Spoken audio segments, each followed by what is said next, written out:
I have with me here a Dendrobium orchid, and today I want to show you how I take care of them. Now, I've only been taking care of Dendrobium orchids for about 3 years, so I'm not the biggest expert on the planet, but I do get them to rebloom, and I really enjoy it, and they've proven to be a very easy orchid to grow, even though they're not the most commonly available orchid. You'll notice these orchids have a little bit different structure than maybe the orchids you're used to, like the Phalaenopsis orchids, those ones that you can usually find at the grocery store. These grow on canes, as you can see right here, and they do actually store a little bit of water in here and have slightly different flowers than the regular Phalaenopsis. Let's start off with light. These guys need very bright light in order to flower, which of course you want them to flower.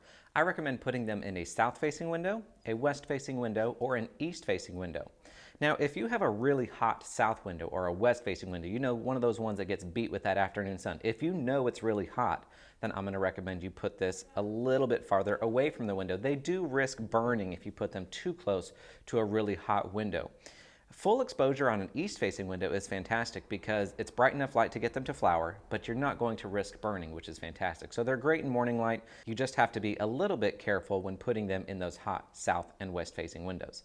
A nice wide view of the sky is absolutely paramount to get these guys to flower. Next up, for watering, I like to let these dry out about 75% in between watering. So I'll let them go all the way down here. They're even fine if you go 100% in between watering. Make sure that when you do water them, it's a full, thorough saturation. You want to soak the heck out of the roots. These are very thin roots. They don't have a lot of water stored. So it's even more important to fully saturate all the medium when you do water, so you're hitting all of these thin roots so none of them die off. They can all take up moisture and nutrients to hydrate and nourish the rest of the plant. As far as repotting goes, I like to do this about every 1 to 2 years. Now, they're going to flower best for you when they're super root bound, so keep them in a fairly small pot.